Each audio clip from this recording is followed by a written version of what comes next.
Hello, and welcome to Riding Shotgun. I'm here with my friend David, and he has this amazing DBR1. We're going to hear all about it.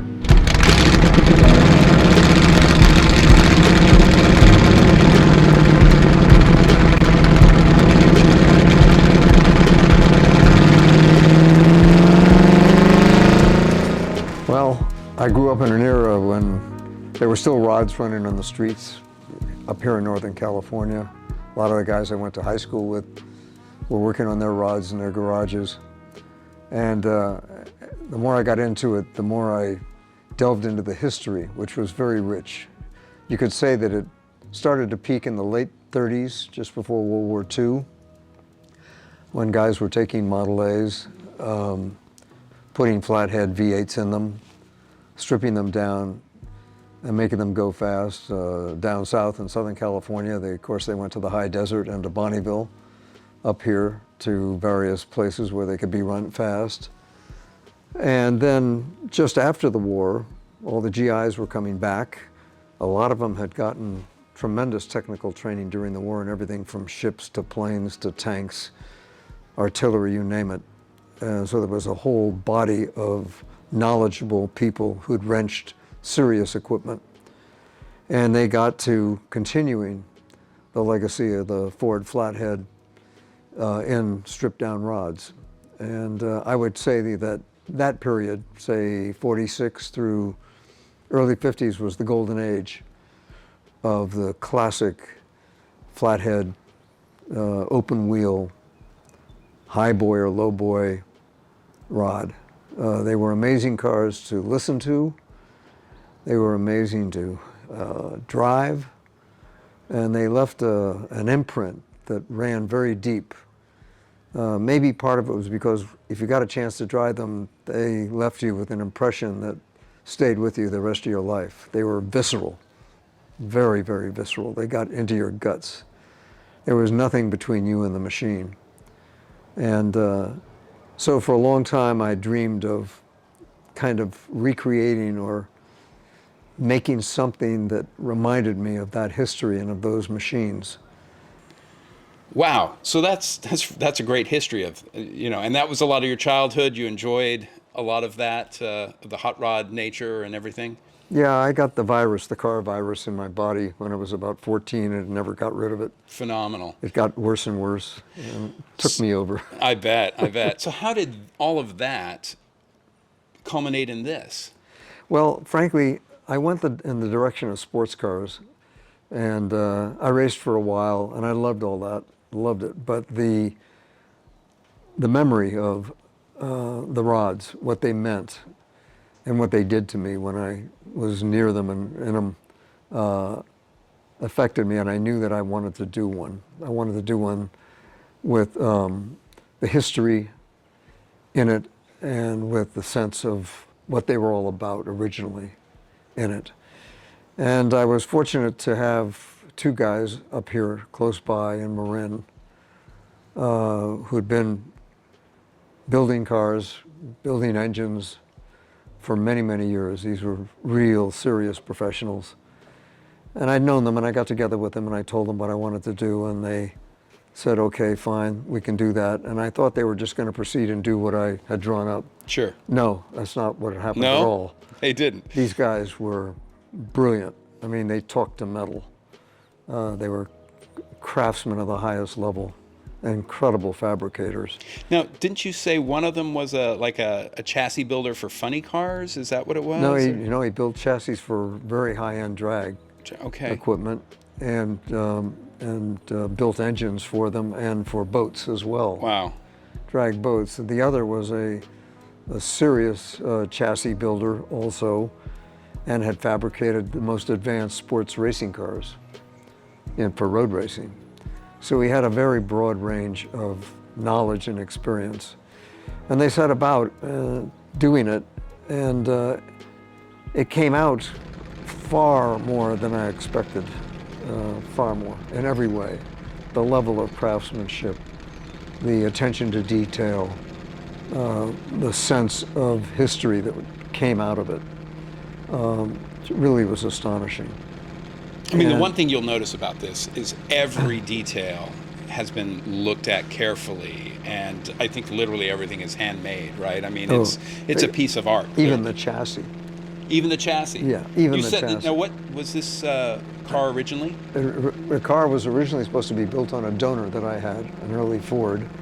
What year was that? Was that a 46? It was a 31. Okay. And he threw that out as being Not good obsolete enough. metal. Okay.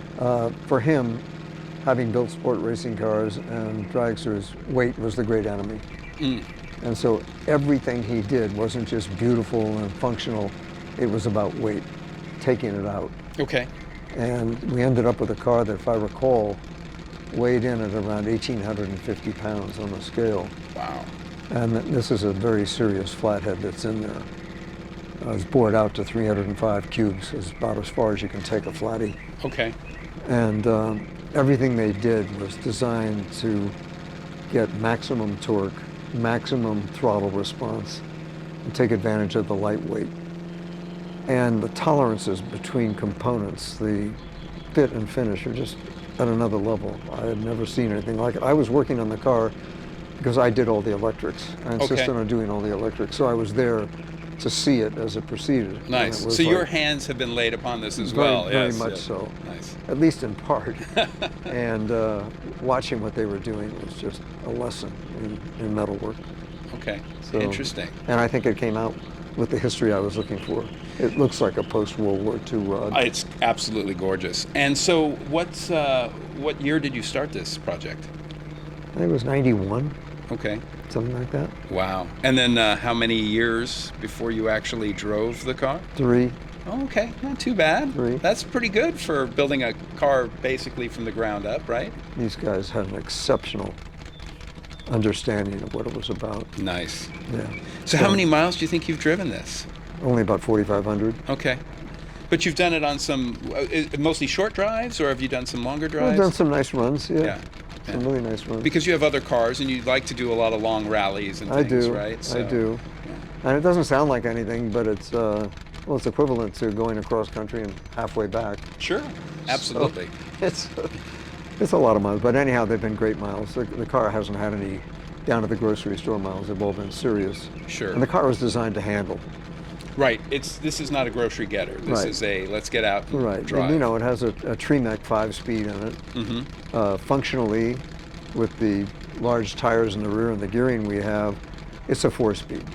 And 5th is an overdrive or a cruising gear. Great. So it's just a great... So you can get it on the freeway when you need to. Oh, absolutely. Yeah, Or nice. cruise forever. Now, I think you mentioned if you don't like those gears, you can change them pretty quickly, Yeah, right? it's a quick change. You can pull out the back case and change. The back case, by the way, is load bearing. It has the bearings for the drive shaft and the secondary shaft. Oh, wow. But you just pull that straight off, pull the gear out, turn it over, or put a new one in, whatever you want to do. Right. And these, by the way, are not straight cut, which are impossibly loud. Right. You know, So this actually, yeah. No, these are. nice. You can drive this and not try to cover up your ears. Sure. Unless you hear the exhaust. But Now tell me a little bit about the engine, because there's something very special about that Flathead, right? yeah, well, we started with the French block some years ago, maybe 20 or more now. Somebody, and I don't know who, discovered a very large inventory of flathead blocks that have been cast in France under license from Ford for use in military vehicles.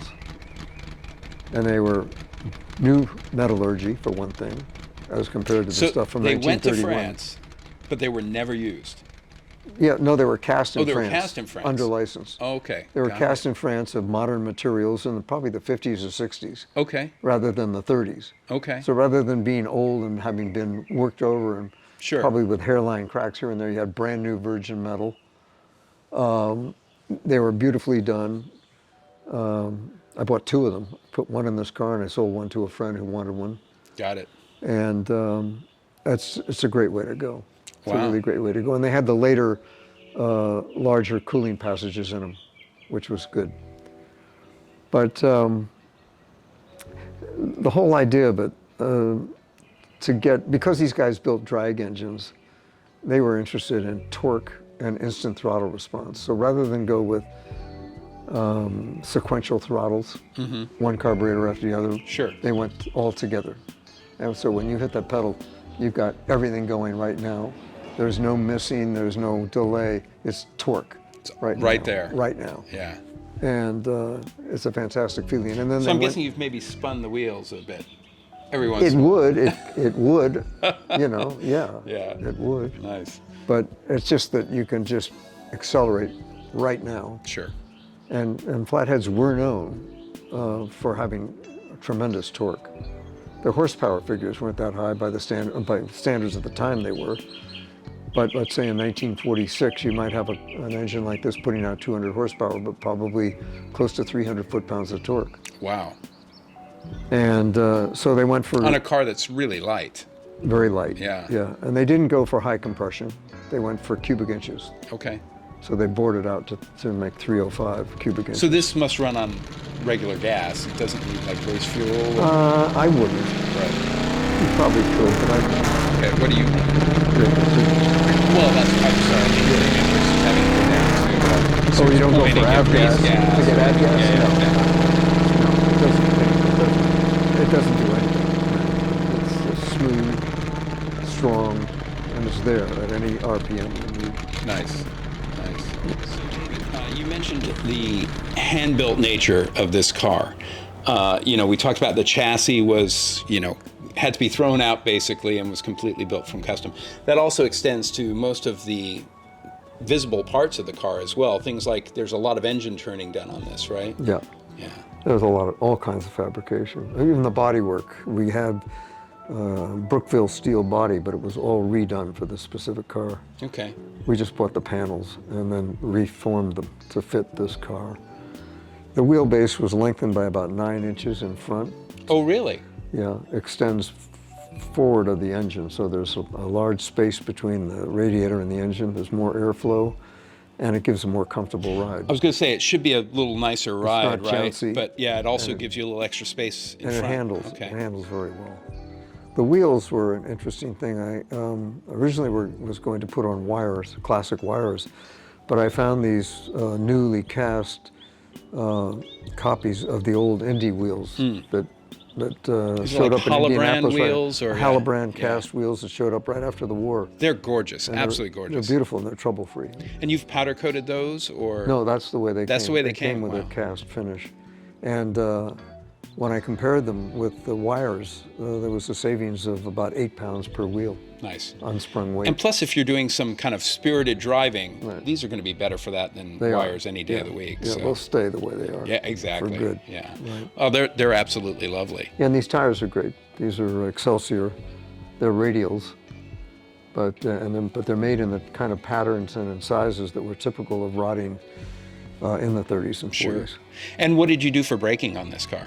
Okay, well the brakes are these beautiful cast aluminum Buick brakes that were powder coated black, but the fronts have Wilwood discs in them. Okay. So you have really good modern braking. I mean, from the front, it looks like it's the old school brakes, right? You know, but it has good braking. nice, Yeah, very sound. which is important to drive. Yeah. This was not just about building a show car for yourself. Not at all. As you say, you're a driver, you Yeah. know, so you wanted something that you could enjoy, right? Yeah, I wanted it to handle hopefully much better than rods are traditionally handled Okay, on a back road. sure, They Sure. weren't. This isn't just a go straight car. right.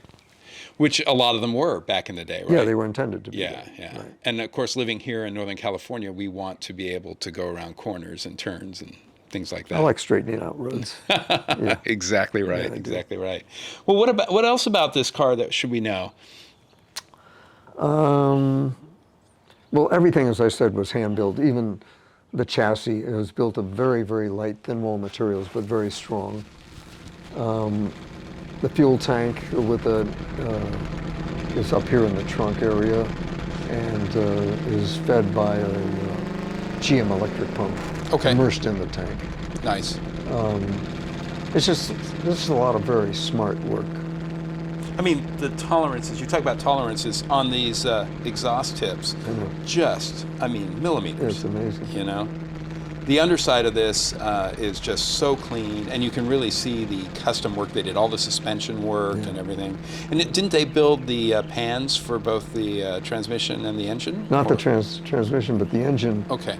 Is a very deep pan made of stainless with a number of chambers inside it, so that at cornering speeds you don't get a bunch of oil being thrown aside.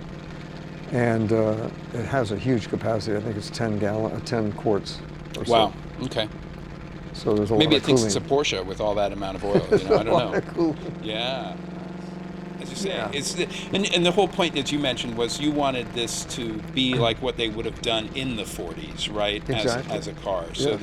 this is very much your modern interpretation. If they had the tools and the metals and everything we could get today, this is what they would have done in the mid-40s to these early 30s Exactly. chassis. Yeah. Well, that's phenomenal. We really appreciate a lot you of sharing history. it with us. You know, it's a labor of love, I know. Yeah. You've had it for a long time, and you've been very kind to share all the details with us. And I thank you very much. Well, you're welcome. I think somebody's going to have an exceptional opportunity to really live the rod culture. You're not going to find many just like this, right? You see a lot of show cars, a lot of stuff with mirrors underneath. Yeah, This there's a lot is with this is automatic not that car. transmissions and Yeah. this and that. But no, this is the real deal. Yeah. Nice. All right. Well, thank you you, so David. much. Thank you. Absolutely. Appreciate it. Pleasure. Thanks.